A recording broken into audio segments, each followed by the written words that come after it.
Gravity formula drive किया था U is equal to mgh। अब उसमें याद है कंसेप्ट क्या यूज किया था, पोटेंशियल एनर्जी क्या होती है, कौन सा कंसेप्ट यूज कर रहे थे हम? Work done by conservative force क्या होता है, work done against conservative force क्या होता है? Work done by conservative force and work done against conservative force. Change in potential energy का नेगेटिव होता है work done by conservative force. By conservative force is minus delta U और work done against conservative force वो positive होता है, मतलब कि plus change delta U. तो हमने यही कंसेप्ट यूज किया था कि ग्रेविटी के अगेंस्ट जो हम फोर्स लगा रहे हैं उसका जो वर्क डन होगा that is equal to change in potential energy. तो इनिशियल को हमने जीरो मान लिया था, तो U1 जीरो हो गया, तो दैट मींस जो वर्क डन है वही फाइनल पोटेंशियल एनर्जी होगी। तो हम इनिशियली हमेशा एक रेफरेंस स्टेट मान लेते हैं जहां पे पोटेंशियल एनर्जी को जीरो ले लेते हैं। अब सेकंड हमने करना है कि अगर मेरे को potential energy stored in a spring निकालनी है, तो स्प्रिंग जब अनस्ट्रेच्ड है, मतलब ना तो वो कंप्रेस्ड है ना वो स्ट्रेच्ड है, तो हम उसको मान लेंगे that is our reference state. तो वहां पे पोटेंशियल एनर्जी जीरो है। फिर उसको कंप्रेस करने में या स्ट्रेच करने में जो वर्क डन करना पड़ेगा that will be the final potential energy. तो मेरे पास अगर एक स्प्रिंग है जो इनिशियली अनस्ट्रेच्ड है, लाइक इट्स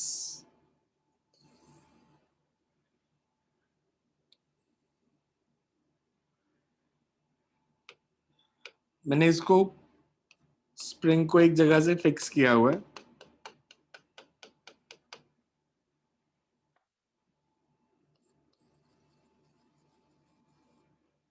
और इसकी अनस्ट्रेच्ड लेंथ जो है दैट इज L0। तो इस स्टेज में जब ये ना तो स्ट्रेच्ड है ना कंप्रेस्ड है, मैं इसकी पोटेंशियल एनर्जी को जीरो मान लूंगा, मतलब इसको मैं रेफरेंस मान रहा हूं कि जब ये स्ट्रेच्ड या कंप्रेस नहीं है तो इस स्टेज पे इसकी पोटेंशियल एनर्जी जीरो है। अब मैं अगर इसको दो केस कर सकता हूँ, या तो मैं इसको स्ट्रेच करूं या मैं इसको कंप्रेस करूं। अगर मैं इसको स्ट्रेच करता हूं, मतलब इधर से पकड़ के अगर मैं स्प्रिंग को पुल करूं, तो इसके अंदर जो रिस्टोरिंग फोर्स आएगी which tries to bring it back, वो किस डायरेक्शन में होगी? अगर मैं इसको राइट साइड को पुल करता हूं लेफ्ट तो वो लेफ्ट साइड को होगी। तो उस फोर्स के अगेंस्ट काम करना है, बिकॉज जो स्प्रिंग में रिस्टोरिंग फोर्स है that is a conservative force. तो मेरे को उसके अगेंस्ट खींचना है, मतलब इसमें रिस्टोरिंग फोर्स आ गई। अगर मैंने इसको स्ट्रेच किया,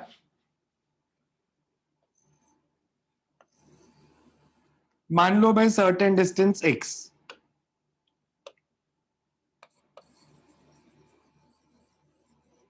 कि इसकी जो लेंथ होगी that becomes at any stage L0 plus x।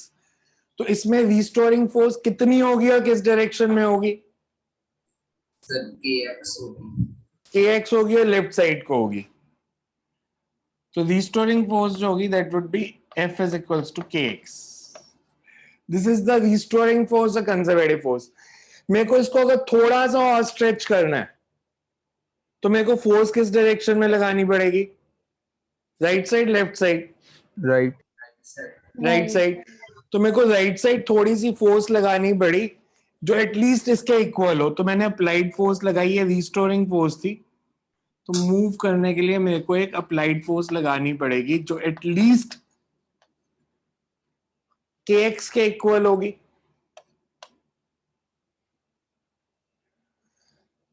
इस इंस्टेंट पे, बिकॉज फोर्स कांस्टेंट है, वेरिएबल है, और kx लिख रहा हूं मैं तो वेरिएबल बिकॉज जैसे जैसे x बदलेगा फोर्स बदलेगी। तो मेरे को इसको स्ट्रेच करना है बाय स्मॉल डिस्टेंस dx। तो वर्क डन कितना होगा? मेरे को इसको स्ट्रेच करना है थ्रू स्मॉल डिस्टेंस dx। तो फोर्स, अप्लाइड फोर्स और डिस्प्लेसमेंट इसकी डायरेक्शन सेम है, तो work done is kx dx, because kx dx cos zero. तो टोटल वर्क डन अगर निकालना है जीरो से x नॉट तक स्ट्रेच करने का, तो कैसे निकलेगा? Total work done to stretch from zero to x naught, integrate कर देंगे जीरो से x नॉट तक, वो वर्क डन आ जाएगा। ये तो एक मेथड हो गया है ना, कैलकुलस मेथड। अब मेरे को बताओ इसमें फोर्स लीनियर है या नॉन लीनियर है? अगर मैं f और x का ग्राफ बनाता तो वो लीनियर बनता या नॉन लीनियर बनता? लीनियर बनता। x 0 है तो फोर्स कितनी? जीरो ही। जीरो। x अगर 1 है तो फोर्स k, x अगर 2 है तो फोर्स 2 k, x 3 है तो फोर्स 3 k, तो लीनियर ग्राफ बनता। तो अगर मैं इसका ग्राफ बनाता तो वो कुछ इस तरह से बनता, स्ट्रेट लाइन। इस एक्सिस पे फोर्स,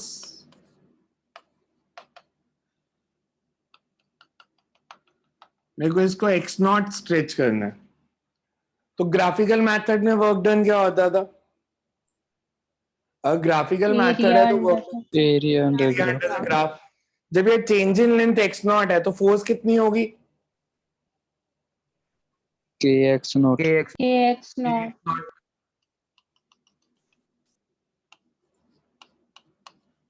ये एरिया कितना हो जाएगा? के half K X naught square, that is the energy stored in a spring. हम कैलकुलस मेथड से करेंगे तो भी वही आएगा, ग्राफिकल मेथड से भी वही आएगा। So you can put the heading potential energy stored in a spring. इसका यूज इस चैप्टर में तो होगा ही, बट इसका ज्यादा यूज जो होगा ना इस फॉर्मूले का, that will be in another chapter, simple harmonic motion करेंगे हम, उसमें जाके होगा।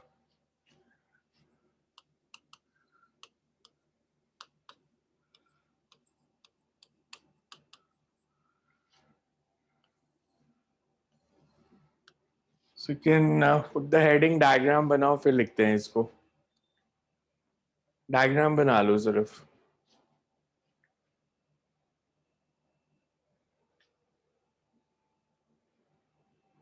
दोनों डायग्राम। हाँ दोनों।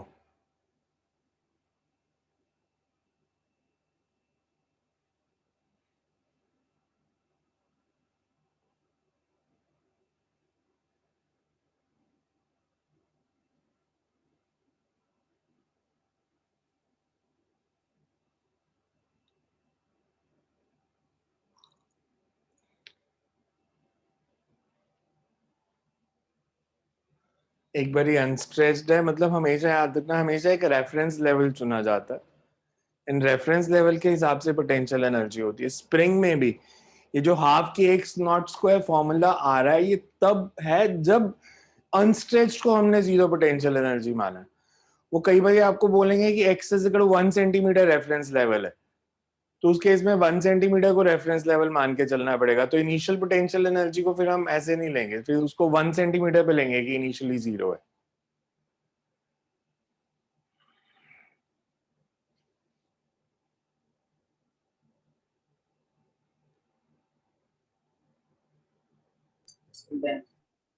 So you can write, consider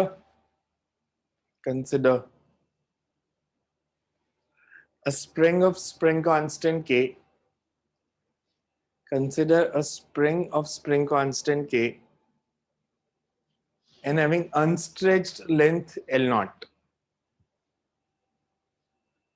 And having unstretched length L naught.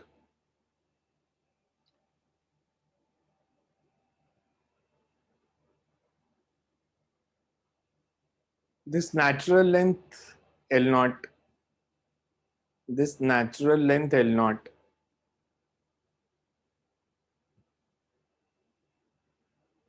when no external force is acting, this natural length L naught when no external force is acting on the spring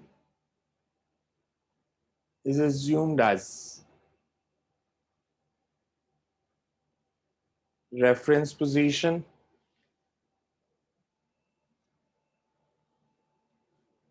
and potential energy and acting potential on the spring. कहाँ से लिखना है आपने, कहाँ तक लिखा है?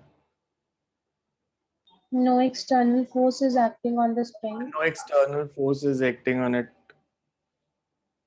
is the reference position and potential energy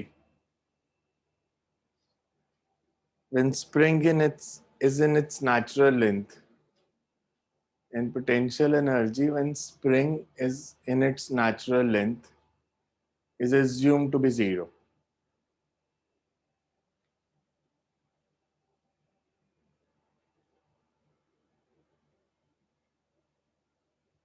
When a pulling force is applied,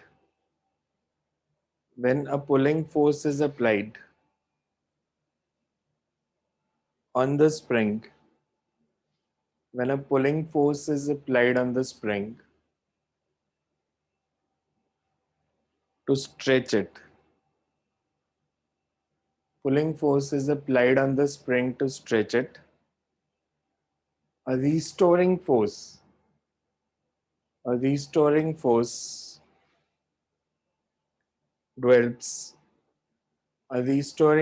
dwells in the spring. A restoring force dwells in the spring.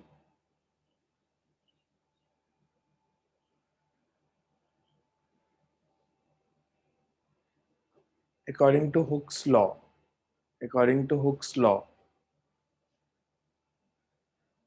the magnitude of this restoring force is F is equal to kx. According to Hooke's law, the magnitude of this restoring force is F is equal to kx, and its direction is opposite to the direction in which change in length takes place in spring.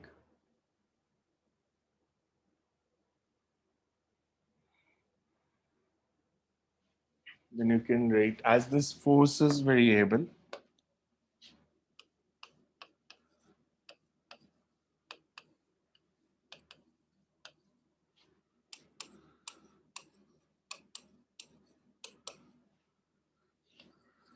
work done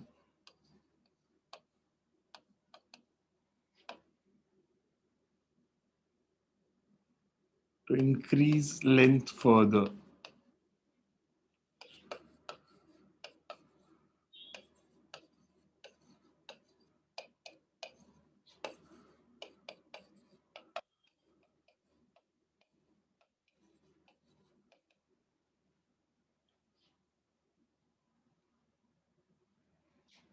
the magnitude of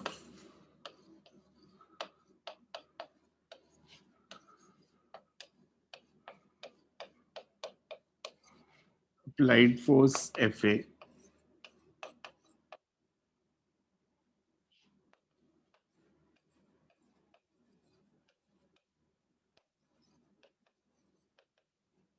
is same as restoring force.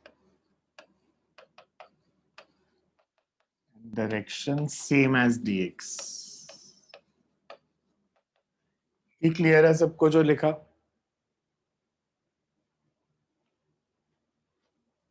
Implies dw is equals to kx dx cos 0.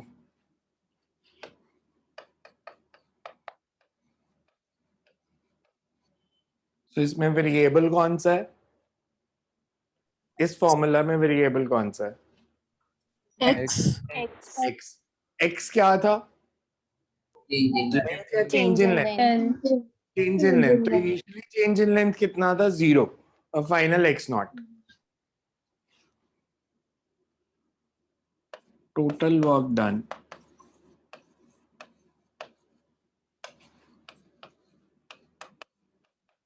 to increase length from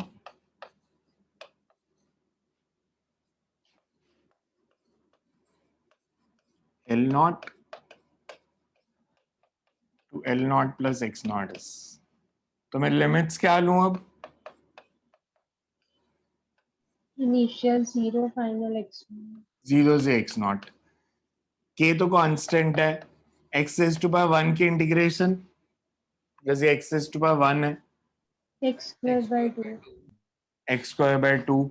limits 0 से X naught. तो limits put करेंगे तो क्या आ जाएगा? X Half naught K kx. X naught square minus 0.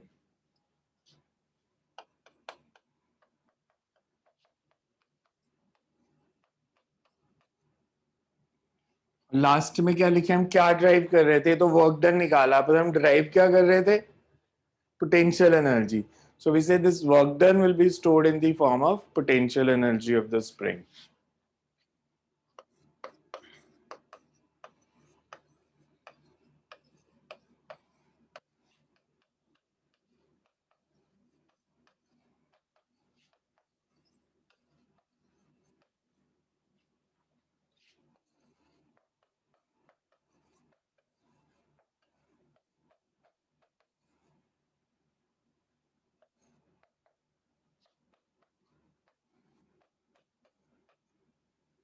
Half kx naught square.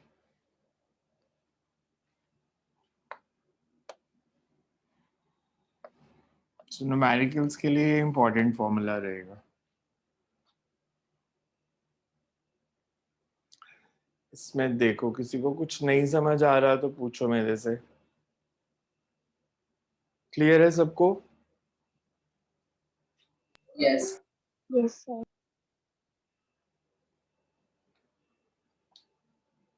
Note कर लो तो बताना, then we will do the second graphical method इसी को करने का.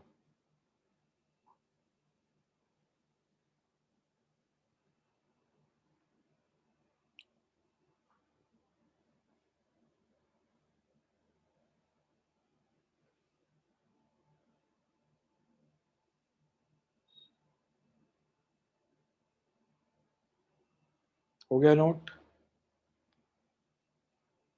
Yes, sir.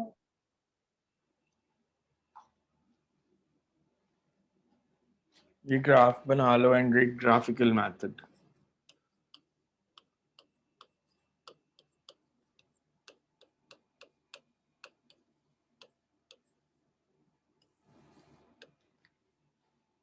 This is applied force.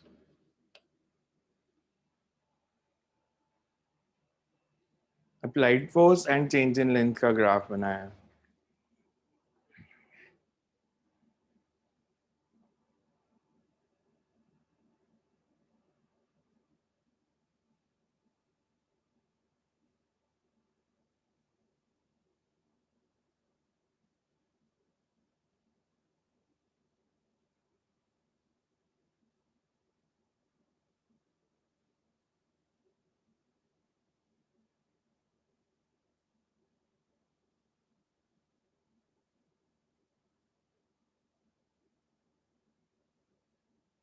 So you can write graphically,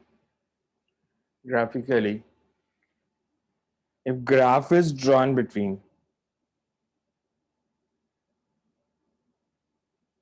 applied force and change in length of the spring,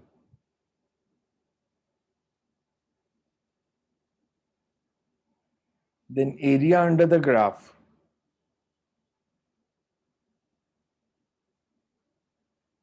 represents the work done.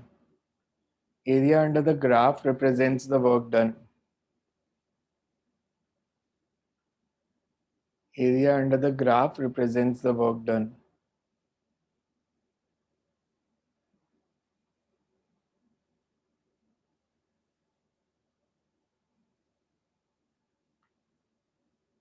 As shown in figure.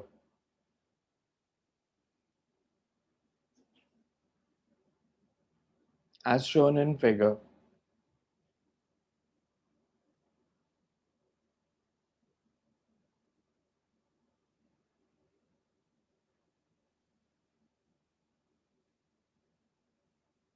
As shown in the figure, as Fa is equals to Kx. The graph between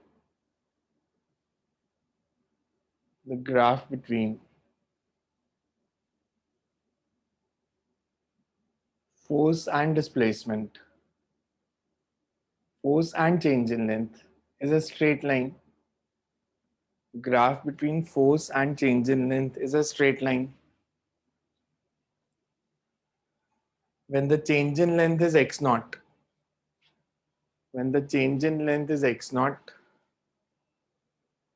Fa is equal to kx naught.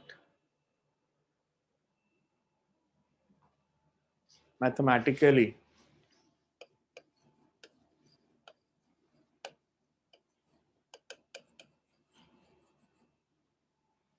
area is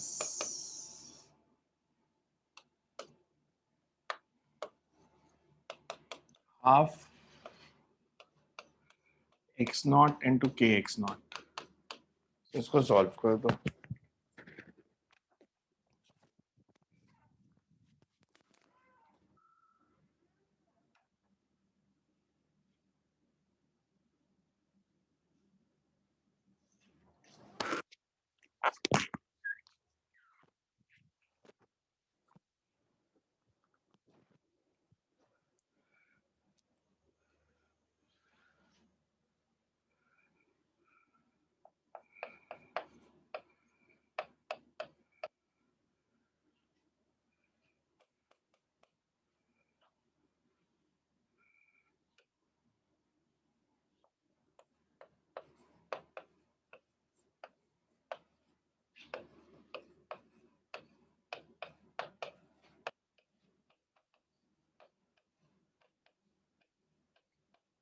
This work done is potential energy stored in the spring and with condition.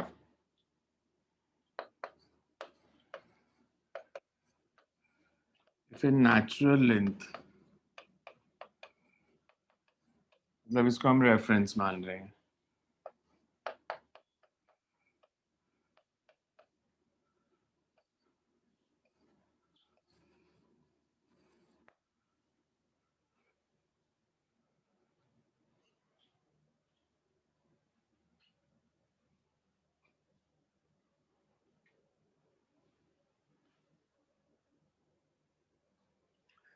इस पे एक question आता है normally, ये समझ आ गया सबको?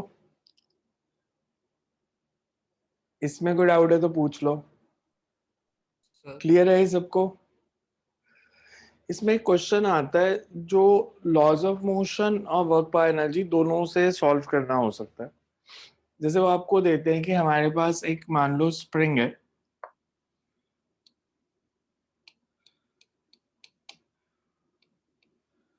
जिसकी नेचुरल लेंथ L नॉट है.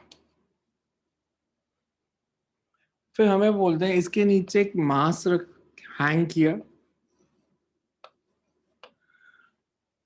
तो चेंज इन लेंथ बतानी है. अब वो लैंग्वेज इंपॉर्टेंट है कि उन्होंने क्या बोला. They will either say that you suspend a mass below it and allow it to come down slowly. And second is a mass is suspended below it and allowed to fall. तो change in length बताना है दोनों cases में. Same होगी या different होगी? मतलब एक केस में वो कह रहे हैं इसको मास को धीरे धीरे नीचे आने दो, दूसरे केस में हैंग करके छोड़ दो. तो कैसे पता चलेगा चेंज इन लेंथ कितनी है? अगर मैं इसको धीरे धीरे नीचे आने देता हूं तो इसका फ्री बॉडी डायग्राम बनाएं तो इस पे कौन कौन सी दो फोर्सेस लग रही हैं? tension and weight.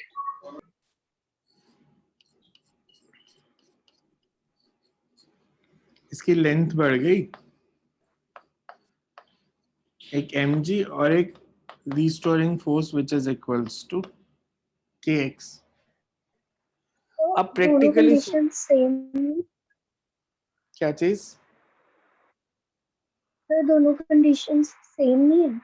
नहीं, एक बारी धीरे धीरे नीचे आने दिया, इसको धीरे धीरे नीचे आने दे दो, दूसरी बारी मास हैंग करके हाथ हटा लिया, उसको गिरने दे दो. तो अब मेरे को अब सोच के बताओ कि ये कब तक नीचे आता रहेगा? जब तक mg की वैल्यू इससे ज्यादा होगी. जब mg और kx इक्वल हो गए तो इस पे नेट फोर्स जीरो. और ये वहीं रुक जाएगा. तो ये कितना स्ट्रेच हुआ? वी कैन से ये स्ट्रेच हुआ mg by k के इक्वल, बिकॉज ये तब तक स्ट्रेच होगा जब तक kx और mg इक्वल नहीं हो जाते. तो ये मैक्सिमम इतना स्ट्रेच होगा. बट अगर मैं इसको गिरने देता हूं तो फर्क क्या आया? सो वो ज्यादा नीचे जाएगा. क्यों? वीडियो पहले से बहुत ज्यादा वेलोसिटी है. बिकॉज जहां पे नेट फोर्स जीरो हुई वहां पे उसकी वेलोसिटी जीरो नहीं है, इनर्शिया के कारण वो आगे चला जाएगा. अगर मैं इसको गिरने देता, धीरे धीरे नीचे लेके नहीं आया, धीरे नीचे लेके आने का मतलब है कि जब वो अपनी मैक्स इस पोजीशन पे पहुंचा तो वेलोसिटी 0 थी, बट अगर मैंने इसको गिरने दिया तो जब वो इस पोजीशन पे पहुंचा इसकी वेलोसिटी 0 नहीं थी, इसके पास कुछ वेलोसिटी थी v। तो अब ये कितना स्ट्रेच होगा वो कैसे निकालोगे? ये मैक्सिमम कहां तक जाएगा? ये तो है नहीं कि जाते ही जाएगा, रुक जाएगा ना कहीं जाके फिर ऊपर आएगा। तो ये कहां तक जाएगा?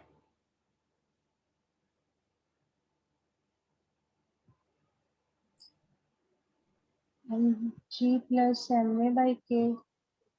mg प्लस क्या फॉर्मूला बोला आपने? दोबारा बोलो एक बारी। mg plus ma by k. mg plus ma by k। a क्या है इसमें?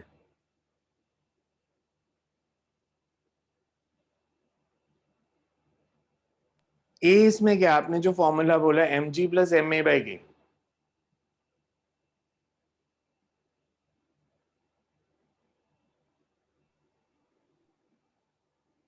मैं इसको वर्क पर एनर्जी के चैप्टर में क्यों पूछ रहा हूं, पहले इसको सोचो। मान लेते हैं जब ये नेचुरल लेंथ में है,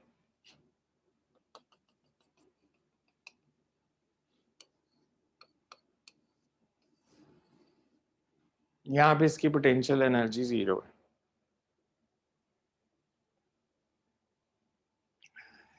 ये इधर नहीं रुका, ये थोड़ा और स्ट्रेच होके रुका, मान लो यहां पे आके रुक गया, इस पोजीशन पे आके रुका और फिर ये ऊपर आएगा, तो चेंज इन लेंथ कितना हो गया?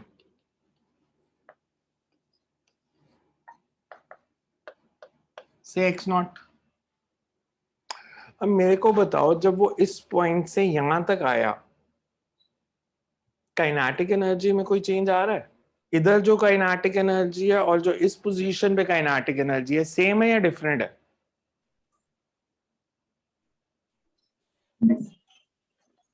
जब मैंने इसको छोड़ा था, जस्ट अभी छोड़ा था, तो इसकी स्पीड क्या थी?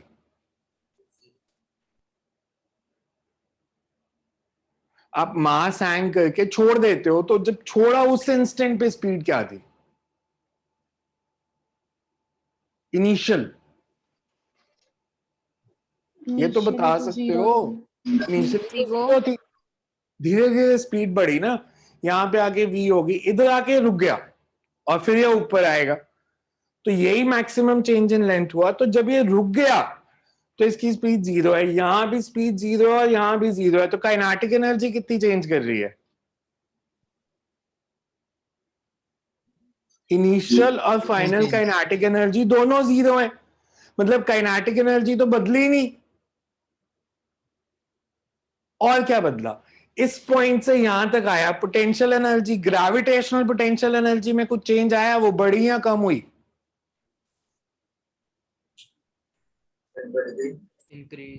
यार बॉडी ऊपर से नीचे आएगी तो ग्रेविटेशनल पोटेंशियल एनर्जी बढ़ती है या कम होती है? अगर मैं आपको खिड़की से नीचे धक्का दे दूं तो नीचे जाओगे तो पोटेंशियल एनर्जी बढ़ेगी या कम होगी?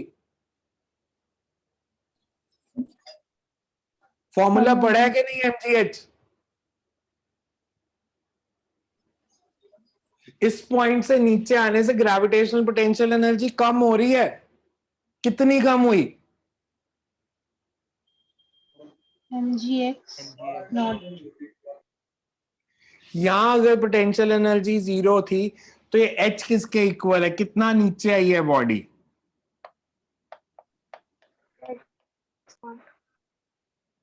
ग्रेविटेशनल पोटेंशियल एनर्जी कितनी कम हुई? Minus mgh।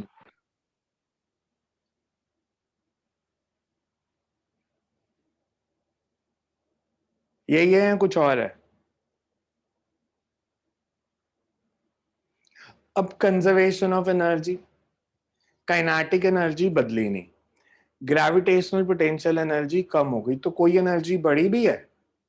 Because total energy तो कंजर्व्ड रहती है। काइनेटिक एनर्जी में कोई चेंज नहीं आ रहा, ग्रेविटेशनल पोटेंशियल एनर्जी कम हो रही है, तो टोटल एनर्जी कांस्टेंट रहेगी। अगर कोई एनर्जी बढ़े तो इसमें कौन सी एनर्जी बढ़ी? Restoring में force कौन of सा spring. आर्टिकल कर रहे हैं? Spring. स्प्रिंग का। यहाँ पे स्प्रिंग में पोटेंशियल एनर्जी स्टोर कितनी है?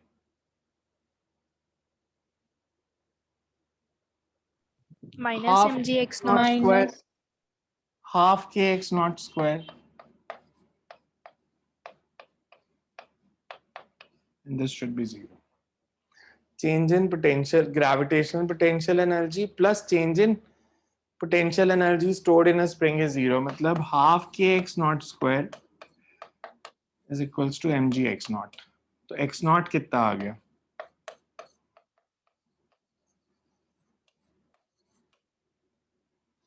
अगर धीरे धीरे लेके आते तो mg by k, गिरने दोगे तो 2mg by k.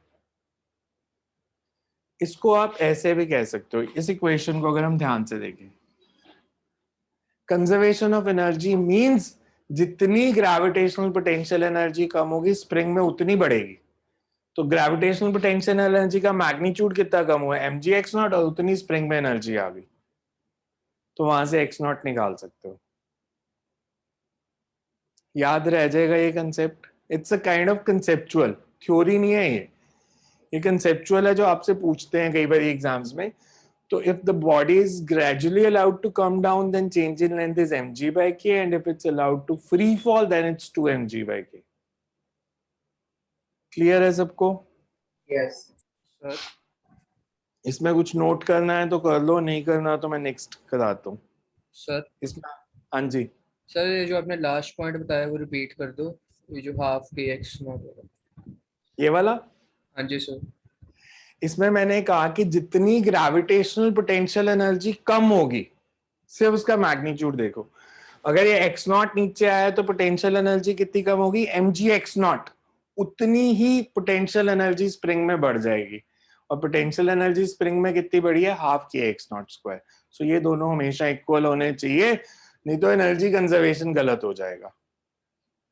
सो इसमें कुछ भी आपको नोट करना है तो कर लो, otherwise I will do the next numerical. ये समझाने के लिए बताया था कि आपके दिमाग में पॉइंट क्लियर रहना चाहिए.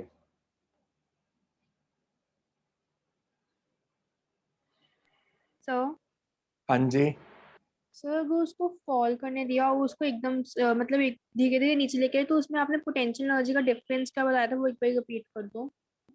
मैंने कहा इस पॉइंट से यहां तक अगर ये आई है, इधर भी रुका हुआ था इनिशियली, यहाँ पे भी आके रुका, तो काइनेटिक Yes, sir. एनर्जी नहीं बदली. हुआ क्या है कि ग्रेविटेशनल पोटेंशियल एनर्जी कम हो रही थी जैसे जैसे बॉडी नीचे आ रही थी, और स्प्रिंग में एनर्जी स्टोर बढ़ रही थी. और जब Yes, यहाँ पे sir. आके रुका तो जितनी पोटेंशियल एनर्जी कम हुई उतनी स्प्रिंग में बढ़ गई. So that's conservation of energy.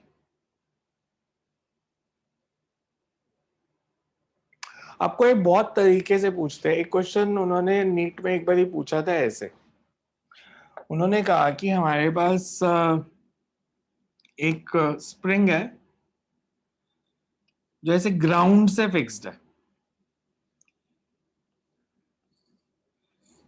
एक मास m, इसको ड्रॉप किया और ये इसके ऊपर आके गिरा, तो हमने बताना है स्प्रिंग कितना दब जाएगा, स्प्रिंग में चेंज इन लेंथ कितना आएगा. इसको कैसे करते हैं? अगर आप ये क्वेश्चन आता तो let's see how your logic works, because अभी कंसेप्ट बताया है. ये इस पॉइंट से गिरा, उन्होंने इसके कुछ मान लो यहां से हाइट दी थी x नॉट, मतलब ये अगर l नॉट है, ये उन्होंने दिया है this is h.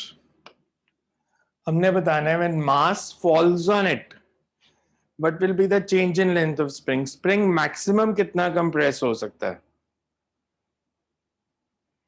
Spring maximum कितना कंप्रेस हो सकता है?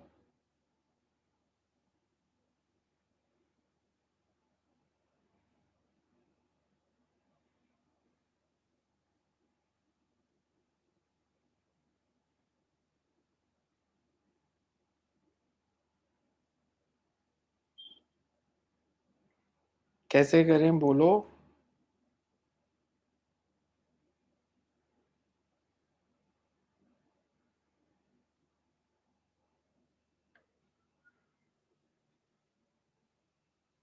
अच्छा मान लो ये, बिकॉज हमें बताना है कितना कम, मान लेते हैं ये x नॉट कंप्रेस हो गया.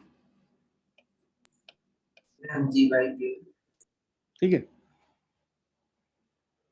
कंसेप्ट गलत नहीं होने चाहिए फिजिक्स में। मान लो ये एक्स नॉट कंप्रेस हो गया, हम इसको देखते हैं। जब ये इस पॉइंट से जहां से ड्रॉप किया इधर तक आया, इसकी potential energy, gravitational potential energy कितनी कम हो गई? mg h plus x. ये डिस्टेंस कितना है? h plus x naught. h plus x not. तो ग्रेविटेशनल पोटेंशियल एनर्जी कितनी कम हुई? minus mg h minus mg h plus x not. h plus h. और ये कहाँ गई? स्प्रिंग की बिकॉज यहाँ पे आके तो ये फिर रुक गया, Restoring तो force. स्प्रिंग में चली गई। और स्प्रिंग कितना कंप्रेस हुआ है? X not. तो ये क्वाड्रेटिक इन एक्स नॉट बन गई। अब देखो तो ये क्वाड्रेटिक इन एक्स नॉट है, तो इस क्वाड्रेटिक से एक्स नॉट की वैल्यू निकाल लो, वो आ जाएगा आंसर। बिकॉज अगर मैं इसको क्वाड्रेटिक मान के चलूं तो दिस विल बी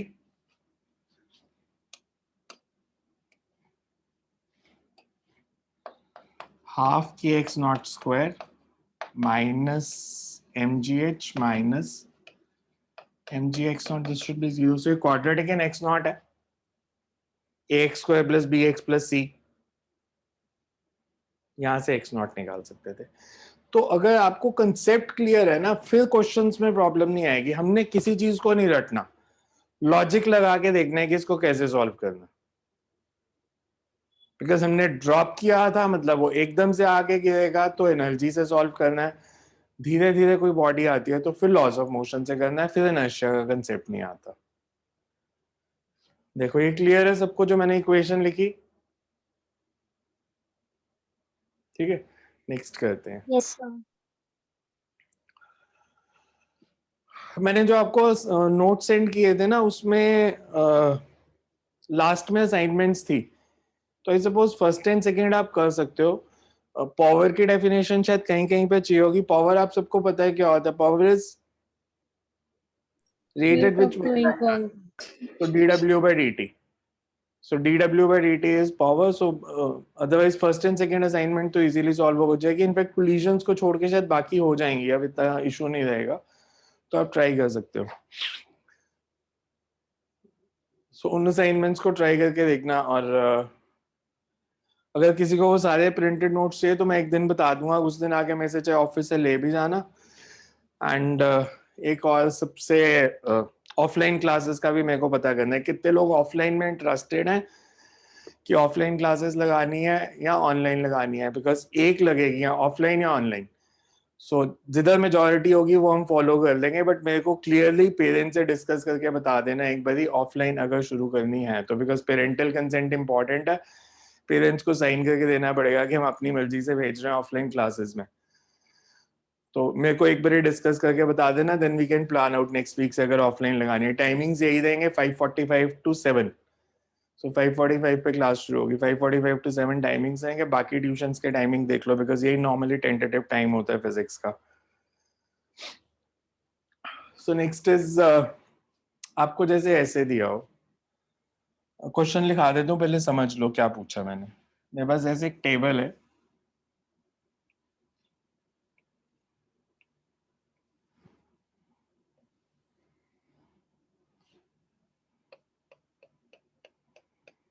इसके ऊपर एक चेन पड़ी है,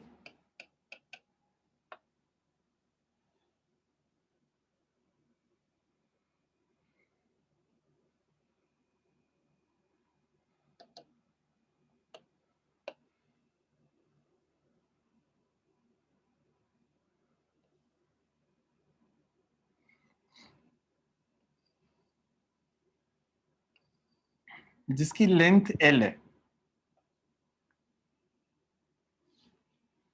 इसकी टोटल लेंथ L है और टोटल मास M है।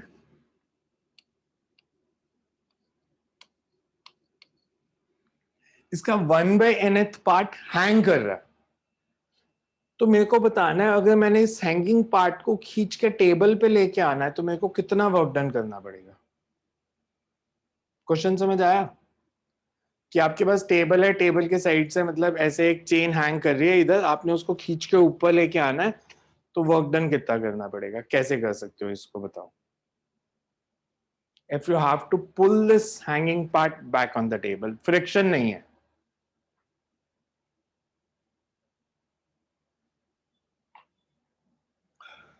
मास m लेंथ l. मैं आपसे अगर सिर्फ इतना पूछूं, जो पार्ट हैंग कर रहा है उसका मास कितना है, तो क्या होगा? जो पार्ट हैंग कर रहा है mg/n मास m/n m/n. तो ये जो पार्ट हैंग कर रहा है इसका मास m/n है. मेरे को इसको खींच के टेबल पे लाना है धीरे धीरे. धीरे धीरे किस लिए बोल रहा हूं? मेरे को इसको कोई काइनेटिक एनर्जी नहीं देनी, सिर्फ खींच के टेबल पे लाना है, धीरे से खींचना और टेबल पे ले आना है. तो अगर मैं इस मास को धीरे से खींच के टेबल पे लाता हूं, तो मैं पोटेंशियल एनर्जी को बढ़ा रहा हूं, ग्रेविटेशनल पोटेंशियल एनर्जी, या उसको कम कर रहा हूं? रेफरेंस लेवल पे रेफरेंस कुछ भी हो, उससे पोटेंशियल एनर्जी में चेंज में कोई फर्क नहीं पड़ता. बढ़ती है तो बढ़ती है, कोई भी रेफरेंस हो. कम होनी है तो कम ही होनी है, रेफरेंस कुछ भी हो. पोटेंशियल एनर्जी की एब्सोल्यूट वैल्यू रेफरेंस पे डिपेंड करती है, चेंज नहीं डिपेंड करता कभी भी. तो मैं इसको अगर इंक्रीज, क्योंकि मैंने इसको हैंगिंग पार्ट है, राइट पर इसको अगर मैं टेबल पे ले आया तो मैंने इसकी हाइट बढ़ा दी, मैंने हैंगिंग पार्ट की हाइट बढ़ा दी. तो मैं हैंगिंग पार्ट की अगर हाइट बढ़ा रहा हूं, मतलब मैं ग्रेविटेशनल पोटेंशियल एनर्जी को बढ़ा रहा हूं. धीरे धीरे लेके आया, मतलब काइनेटिक एनर्जी तो चेंज की नहीं. तो मैंने जो भी वर्क डन किया दैट इज इक्वल्स टू जितनी पोटेंशियल एनर्जी बढ़ी. यही फॉर्मूला था W is equal to delta U, कि work done by applied force is equal to change in potential energy. तो इसको अगर मैं टेबल पे ले आया तो पोटेंशियल एनर्जी कितनी बढ़ी? उससे पहले एक मेरे को सिंपल क्वेश्चन का आंसर देना, और सोच के देना, जल्दी नहीं है कोई. मेरे पास ऐसे एक रॉड है,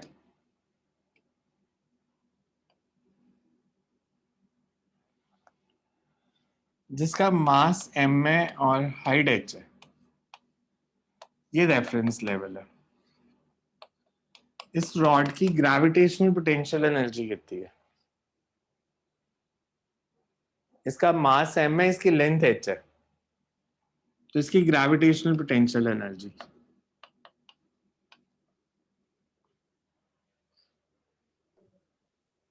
अच्छा मेरे को ये बताओ, ये अगर रेफरेंस है, मेरे पास यहाँ पे एक मास m है, इसकी ग्रेविटेशनल पोटेंशियल एनर्जी कितनी है? mgh mgh. अब ये रॉड है, इसका मास m है, इसकी हाइट h है, इसकी पोटेंशियल एनर्जी कितनी है? 0.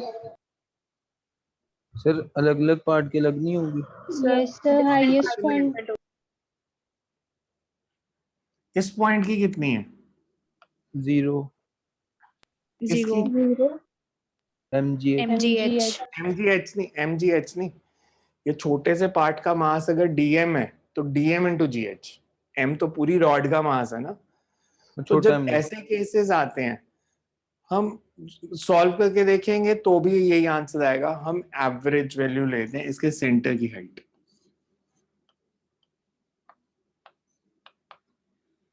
बिकॉज सबसे नीचे वाले मासेस की पोटेंशियल एनर्जी 0 है, इसकी dm इंटू gh है, तो एवरेज वैल्यू इज mgh/2. आपने इसको mgh नहीं लेना कभी भी, विद द कंडीशन दैट मैं इसको mgh/2 कब लिख सकता हूं? अगर यूनिफॉर्म मास हो, अगर फिर अगर मास यूनिफॉर्मली डिस्ट्रीब्यूटेड करो, मास यूनिफॉर्मली डिस्ट्रीब्यूटेड है. बिकॉज हम रोटेशनल मोशन जब पढ़ेंगे ना, तो ऐसे केसेस भी आएंगे जहां पे वो कह देंगे नीचे वाला हाफ आयरन का बना, ऊपर वाला हाफ वुड का बना, तब mgh/2 नहीं लेनी, तब सॉल्व करने का अलग से मेथड होगा. बट अगर हमें दिया यूनिफॉर्म है तो mgh/2. अब इधर आते हैं, ये जो मास टेबल पे पड़ा है, कितना है?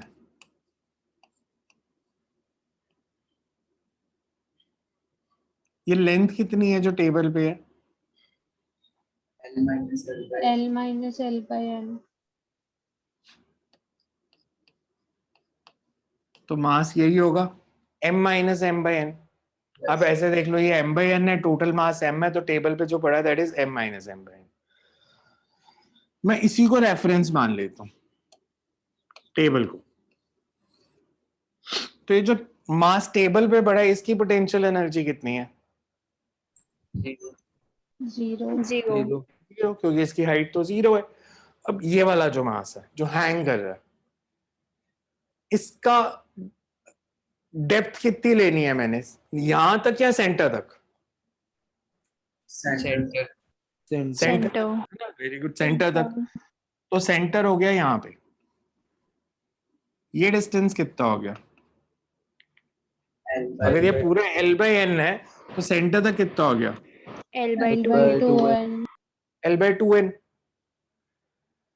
और ये प्लस h है या माइनस h है? Minus minus Minus minus H. h। तो इनिशियल पोटेंशियल एनर्जी कितनी हो गई? जो पार्ट टेबल पे है उसकी तो 0, और जो हैंग कर रहा है उसकी पोटेंशियल एनर्जी, बोलो समझ आ रहा है या नहीं आ रहा? यस यस, है ना? कितनी होगी? Minus mgl by 2n square. मैंने इस चेन को खींच के पूरा टेबल पे कर दिया। अब पोटेंशियल एनर्जी कितनी हो गई? 0 0. 0. Work done is change in potential Change in energy. potential.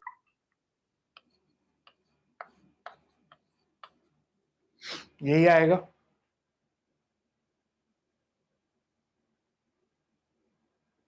ठीक है या गलत है? समझ आ रहा है कैसे किया है? ये जेई मेंस और नीट में इतना रिपीट हुआ है क्वेश्चन। वो करते क्या, एन की वैल्यू बदल देते हैं बस। कभी कह देते हैं half the chain is hanging, 1/3 of the chain is hanging, 1/4 is hanging, 1/5 is hanging. N की वैल्यू बदलते हैं बस। Half the chain is hanging मतलब L बाय 2, 1/3 हैंग कर रही है मतलब L बाय 3, 1/4 हैंग कर रही है तो L बाय 4। तो एन की वैल्यू ही तो डालनी है बस। अगर n2 है, n2 है तो वर्क डन कितना हो गया? mgl bye 8। n3 है तो mgl बाय 18। तो सिर्फ वैल्यू पुट करनी है। तो ये एक जनरल फॉर्मूला है जिसको आप रट सकते हो एमसीक्यूज के लिए, कि work done is always mgl by 2n square, where n is the fraction of length which is hanging, L by n। देखो समझ में आ रहा है? फिर मैं क्वेश्चन लिखाता हूं पहले इसका, फिर इसको लिख लेते हैं प्रॉपर्ली। किसी को कंसेप्ट में डाउट है तो पूछो पहले। सर हाँ जी। सर आपने जब हमसे हाईएस्ट पॉइंट पे गॉड की पोटेंशियल एनर्जी पूछी तो आपने बोला था कि उसकी DmGH आएगी। तो हाँ, सर जब हमने डीएम इसका मिडल, मास, यस सर, तो सर डीएम हमने जब इसका मास। मिडल में ली तो हम m/2 नहीं लेंगे क्योंकि हाफ मास ले गए हम। यहाँ पे हाफ मास यहाँ थोड़ी कंसंट्रेटेड है। हाफ मास तो ये सारे का है। मैं तो सिर्फ यहाँ छोटा सा मास ले रहा हूं। यहाँ जो मास है, सारे मास की हाइट L बाय 2 नहीं है, वो छोटे से मास की है। तो हम इसको बोलते हैं एवरेज पोटेंशियल एनर्जी। अगर यहाँ पे लेते तो इट्स 0, इस पॉइंट की लेते तो अगर मैं मतलब मास लूं तो इधर ले लेते हैं mgh, तो हम कह देते हैं average value is mgh by 2। Integration से भी यही आता है, बट वो जरूरत नहीं है इंटीग्रेशन करने की। आप याद रख सकते हो कि कभी भी वर्टिकल ऑब्जेक्ट है तो आपने हाइट सेंटर की लेनी है। जैसे एक क्वेश्चन ना और आया था इस पे बेस्ड, नीट में था शायद, उन्होंने ऐसे दिया था नीट में कि हमारे पास एक वेल है,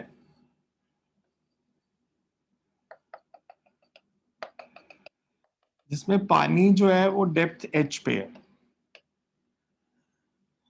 हमने पानी बाहर निकालना है using a string of mass m, और जो इधर बाल्टी में पानी है दैट इज कैपिटल M। तो इस बाल्टी को बाहर निकालने के लिए वर्क डन कितना करना पड़ेगा?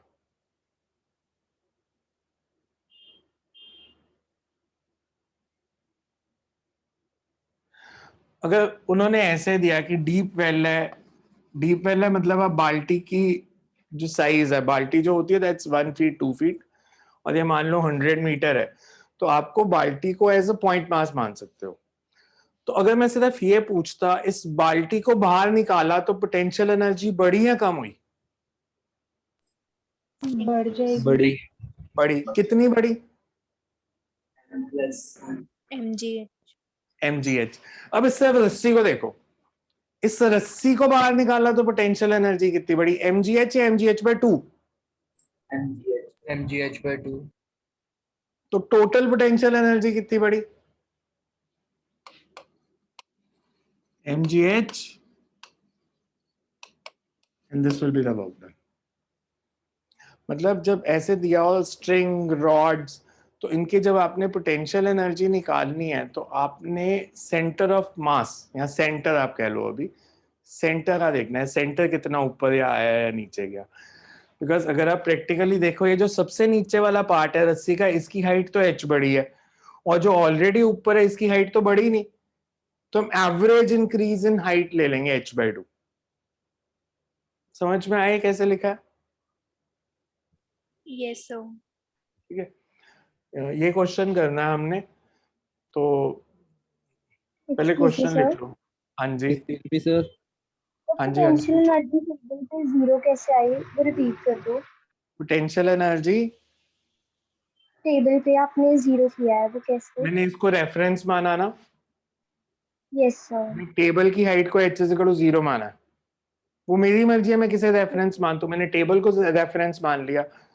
तो जब भी जिसको आपने रेफरेंस पॉइंट माना है ना, उस पॉइंट पे जब बॉडी होती है तो उसकी पोटेंशियल एनर्जी 0 होती है। आपने किसको रेफरेंस मानना है वो आपकी मर्जी, उससे पोटेंशियल एनर्जी बदल जाएगी, बट पूरे न्यूमेरिकल में रेफरेंस लेवल मत बदलना। Change in potential energy her reference level के लिए सेम ही आएगा। मतलब अगर आप उसको देखना चाहो कैसे सेम आएगा, मान लेते हैं मेरे पास टेबल है जिसकी कुछ मैं हाइट ले लेता हूं, मान लो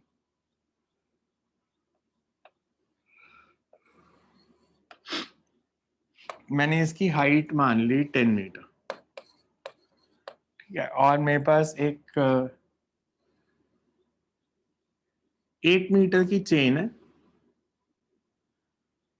और 1/4 हैंग कर रही है, मतलब 2 मीटर हैंग कर रही है, 6 मीटर टेबल पे है। अगर पूरी चेन का मास m है तो हैंगिंग पार्ट का कितना हो गया? m/4, और जो टेबल पे पड़ा दैट इज 3m/4। मैंने इसको रेफरेंस माना, तो इनिशियल पोटेंशियल एनर्जी कितनी है? U1। टेबल वाले पार्ट की जीरो 0। हैंगिंग पार्ट की डेप्थ कितनी है? m/2 हैंगिंग पार्ट की डेप्थ 2 मीटर हैंग कर रहा है, 2m। तो 1 मीटर, तो -m/4 इंटू g इंटू 1। जब पूरा पार्ट टेबल पे आ गया तो पोटेंशियल एनर्जी 0। 0। तो चेंज कितना हुआ? U2 माइनस U1 कितना आ गया? mg/4 mg/4। mg/4। अब मैं ऐसे करता हूं, मैं सेकंड केस में इसको रेफरेंस मान लेता हूं, ये रेफरेंस है। तो ये जो हैंग कर रहा है पार्ट, इसकी हाइट कितनी है? टोटल 10 मीटर है ये। 9 टॉप से कितना नीचे है? ये टॉप से कितना नीचे है इसका सेंटर? 1 metre 1 1 metre. तो ये कितना हो गया? इसकी हाइट कितनी हो गई सेंटर की? 9 9 meters। मीटर। तो हैंगिंग पार्ट की पोटेंशियल एनर्जी कितनी हो गई? m/4 into g into 9। और जो टेबल पे पड़ा है इसकी पोटेंशियल एनर्जी कितनी है? इसकी हाइट कितनी है? 10। अब मैंने सारा पार्ट टेबल पे ले आया, तो हैंगिंग पार्ट जब टेबल पे चला गया इसकी पोटेंशियल एनर्जी कितनी हो गई? 0 ग्राउंड को अब रेफरेंस माना ना, तो इसकी हाइट 10 होगी जब ये टेबल पे चला गया, और जो टेबल पे था वो तो वही था 3m/4 वाला पार्ट, इसमें तो कोई चेंज नहीं आया। u2 माइनस u1 कितना आया? mg/4। ये पॉइंट बहुत इंपॉर्टेंट है कि रेफरेंस लेवल से चेंज इन पोटेंशियल एनर्जी नहीं बदलता। वो टॉप को रेफरेंस माना था तो भी mg/4 था, ग्राउंड को रेफरेंस माना तो भी mg/4 है, मैं कोई और मिडल में ले लेता, इसको रेफरेंस ले लेता, तो भी वो चेंज तो mg/4 ही आता। तो कोई कंफ्यूजन नहीं होनी चाहिए, रेफरेंस लेवल आपने चुनना है। मैंने टॉप को इसलिए चुना बिकॉज मेरे को पढ़ाते बहुत साल हो गए, मेरे को पता है वो सबसे इजी कैलकुलेशन तभी देगी अगर मैं टॉप को रेफरेंस मान लूं। पर रटना फिर भी नहीं, आप किसी को भी रेफरेंस मानोगे चेंज तो वही आ जाएगा। प्रैक्टिस से आपको भी धीरे धीरे पता चलना शुरू हो जाएगा हम किस पॉइंट को रेफरेंस ले तो कैलकुलेशन सबसे इजी रहेगी। But otherwise it will not make difference in answer, answer same ही रहना। क्लियर है सबको ये? Yes. Yes, So you can write the question.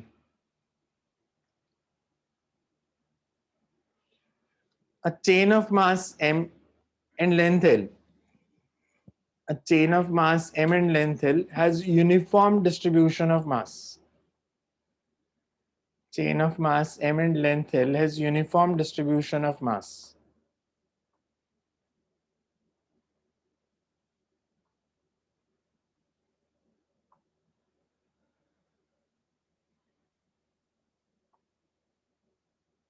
It is placed on the table in such a way that it is placed on the table in such a way that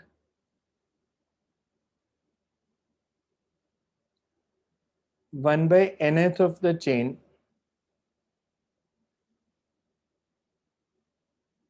is hanging. 1/nth of the chain is hanging.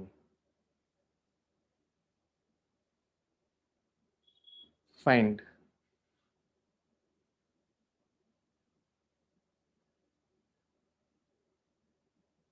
the work done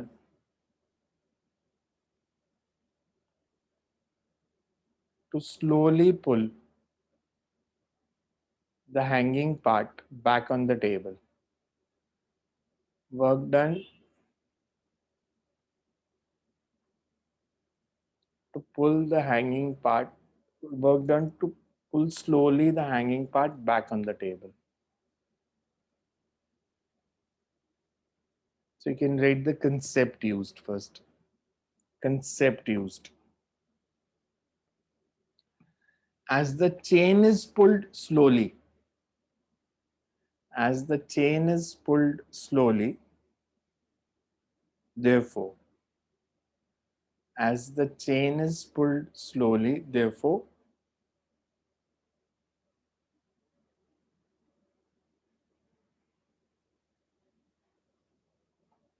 as the chain is pulled slowly, therefore,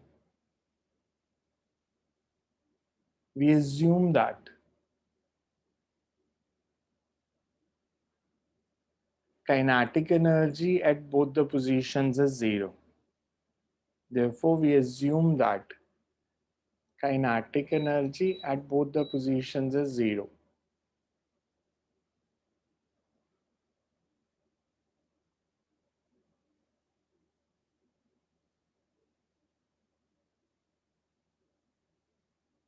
If table is assumed to be the reference point with h is equal to 0,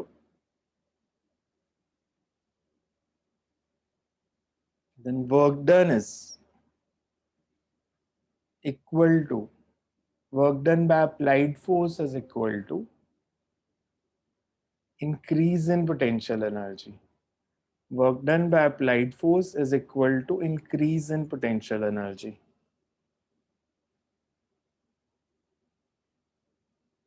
फिर ये diagram बना लो, उसके बाद लिखते हैं draw the diagram, वो table and chain वाला बस।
बन गया diagram?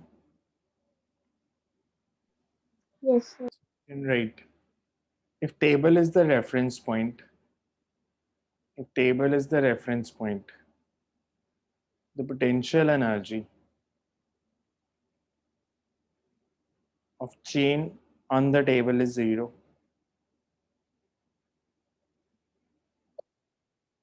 Potential energy of chain on the table is 0.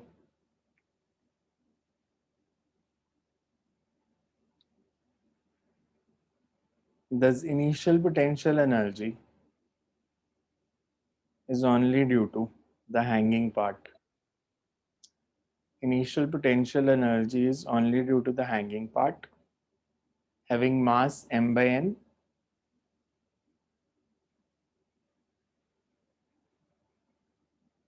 and for center of the hanging part h is equal to minus L by 2n, and for center of hanging part h is equal to minus L by 2n. Therefore, initial potential energy is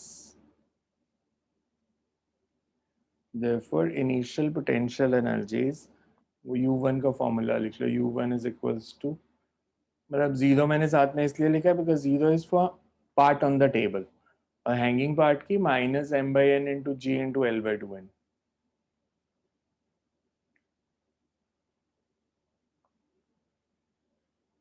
इसके आगे लिखो when whole of the chain is pulled back on the table. When whole of the chain is pulled back on the table, final potential energy U2 is equal to 0. Final potential energy U2 is equals to 0. Therefore,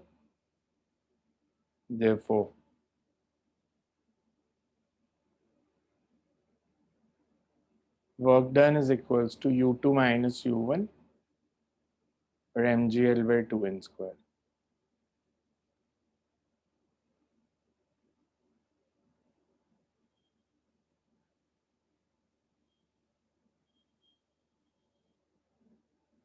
अब वो इसमें variation क्या देते हैं, इसी question में उन्होंने एक वेरिएशन दी. इसमें मैंने कहा कि work done to pull the hanging part back on the table.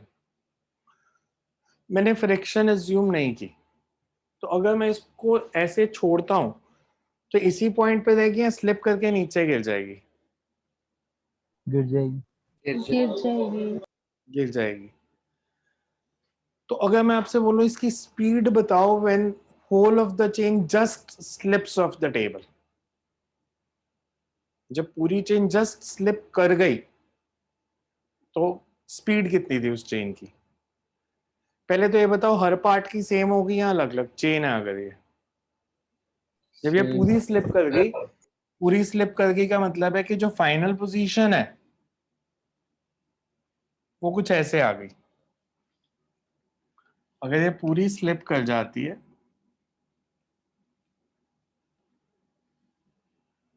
मतलब फाइनली जो चेन है वो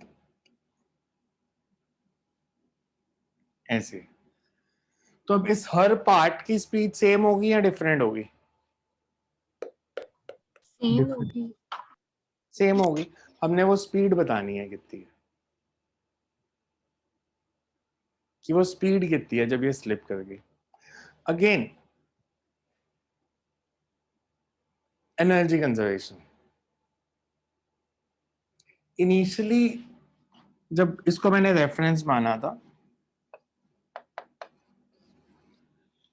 इनिशियल पोटेंशियल एनर्जी कितनी थी?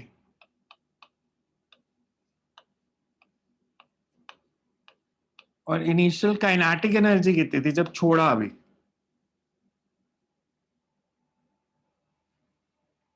Initial kinetic energy 0. ठीक है. अब ये इस पोजीशन पे आ चुकी है और ये चेन मूव कर रही है विद अ सर्टेन वेलोसिटी. मैं अगर पूछूं अगर ये पूरा मास वेलोसिटी v से मूव कर रहा है तो इसकी काइनेटिक एनर्जी कितनी है?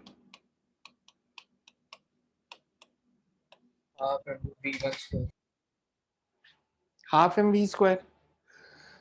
अच्छा, इसकी पोटेंशियल एनर्जी कितनी है? अब इसको रेफरेंस माना है मैंने टॉप को, तो इसका सेंटर कितनी डेप्थ पे है?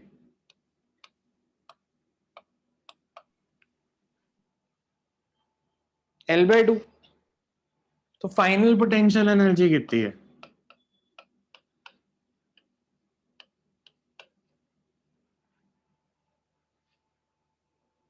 -mg/L/2। ये चारों वैल्यूज देखो, समझ में आ रही है या नहीं आ रही है?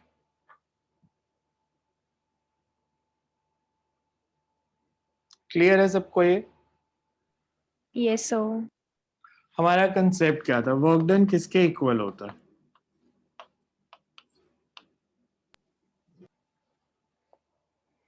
और एक आपने पहले ड्राइव किया था, work done is equal to change in kinetic in energy. kinetic energy.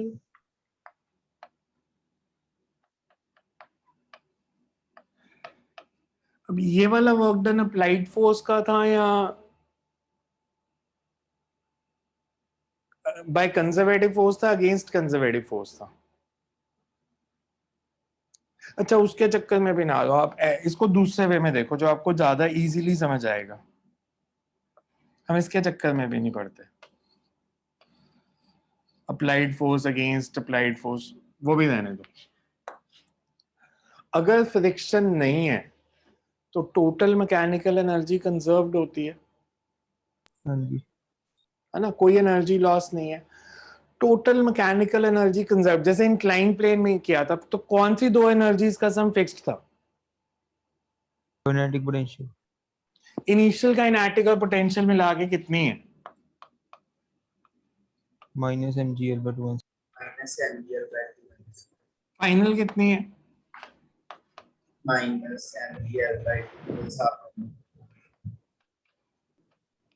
मैं यहां से v की वैल्यू निकाल सकता हूं। v की वैल्यू निकल आएगी। उन्होंने एक बारी तो ये v पूछा कि v निकालो कितना है, दूसरी बारी सिर्फ कंसेप्चुअल पूछा। उन्होंने पूछा कि ये जिस वेलोसिटी से नीचे आ रहा है वो चेन के मास पे डिपेंड करेगा? नहीं नो इस पूरी सर। इक्वेशन में m तो कैंसिल हो जाएगा। It does not depend on mass of chain. वो नॉर्मली भी काइनेमैटिक्स में होता है कि अगर आप किसी बॉडी को ड्रॉप करते हो हाइट एज से, तो जब वो ग्राउंड पे पहुंचती है उसकी वेलोसिटी मास पे तो डिपेंड नहीं करती। अब वर्क पर एनर्जी का बेनिफिट क्या होता है?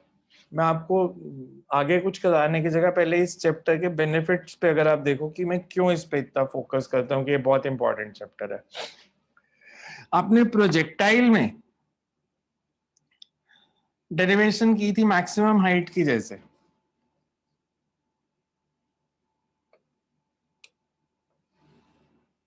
आपने एक बॉडी को थ्रो किया और वो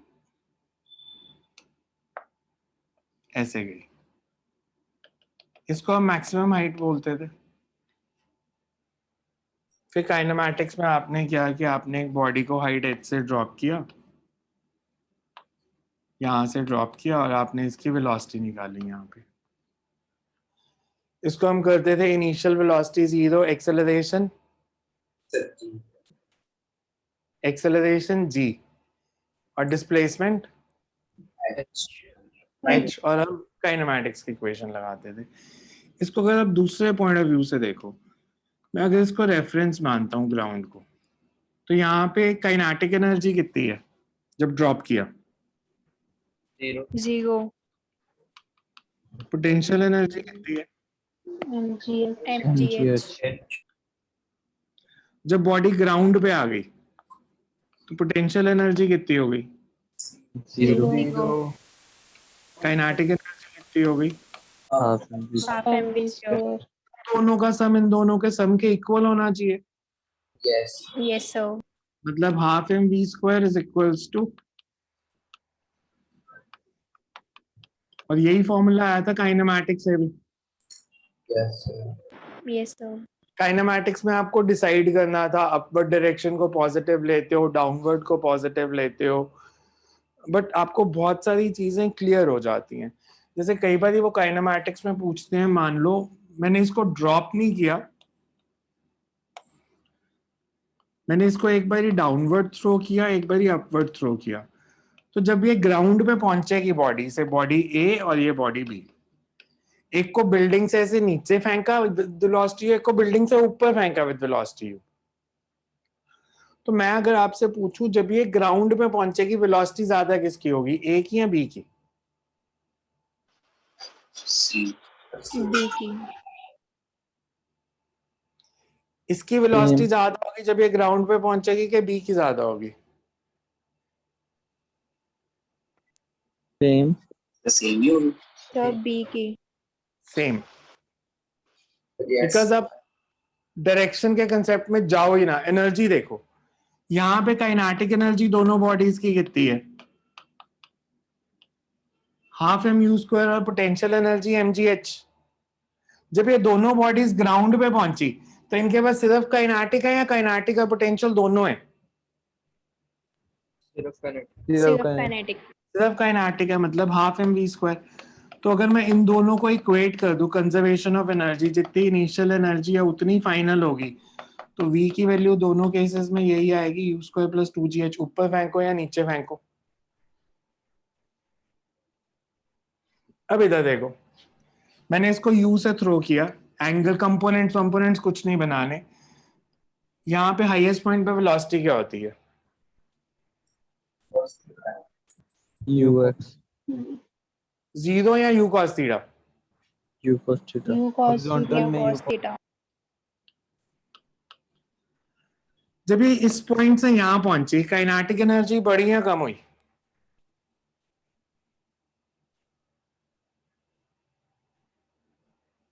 कम जब हुई. ये ग्राउंड से यहां तक पहुंची, कम हुई। कम हो कितनी गई। कितनी कम हुई? इनिशियली कितनी थी और final? half mu cos theta. जितनी काइनेटिक कम हुई, पोटेंशियल उतनी बढ़ेगी। Yes. Yes sir. पोटेंशियल कितनी बढ़ी? mgh। m तो कैंसिल हो गया, u square minus u square cos square theta क्या हो जाएगा?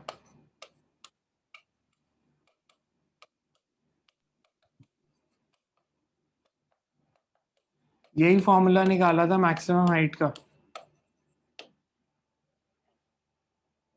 Yes. है ना? ये हाफ एम तो कॉमन ले लो, तो you square minus you square cos square theta, तो 1 minus cos square theta is sine square theta.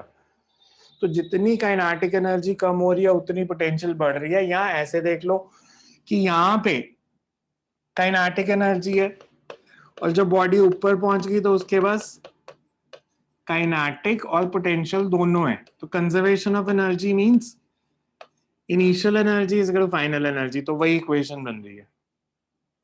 तो this is a powerful tool in physics. बहुत सारे न्यूमेरिकल्स बिना उस चैप्टर की नॉलेज के निकाल सकते हो अगर वर्क पर एनर्जी अच्छे से आता है तो। थिंग्स विल बी शॉर्टर, आपको वेक्टर्स के साथ डील नहीं करना, आपको कंपोनेंट्स नहीं बनाने। बिकॉज अगर आप सोचो, अगर मैं ये क्वेश्चन काइनेमैटिक्स में देता कि body is thrown at some angle, मतलब कहाँ गया वो क्वेश्चन, ये नहीं, ये वाला, नीचे फेंका ऊपर फेंका, तीसरी बारी मैंने किसी एंगल पे फेंका। अगर मैंने किसी एंगल पे भी फेंका तो kinetic energy half M U square रहेगी या कुछ और हो जाएगी? यही रही. तो फाइनल आंसर भी सेम ही रहेगा। जब मैं काइनेटिक एनर्जी नहीं बदल रहा तो अब किसी भी एंगल से फेंक दो, आंसर तो सेम ही आना। वेरेज अगर आप इसको काइनेमैटिक्स में करते, आप लेते हो हॉरिजॉन्टल डायरेक्शन में u cos थीटा, वर्टिकल में u sin theta, final vertical निकालते, हॉरिजॉन्टल सेम है, फिर under root of vx square plus vy square करते। But this is a much shorter method कि जब मैं इनिशियल एनर्जी नहीं बदल रहा तो फाइनल कैसे बदलेगी। समझ में आए कंसेप्ट कि इसका फायदा क्या है इसको वर्क पर एनर्जी को हैंडल करने का। सो नेक्स्ट टाइम करते हैं, इतना पढ़ के देख लेना एंड कल करेंगे इसके आगे। एक्सक्यूज मी सर, हाँ जी। तो वो जो आपने वेल वाला करवाया था, मेरे को हाँ, उसमें हाइट का नहीं समझ लगा, जो बकेट की आपने हाइट ली थी।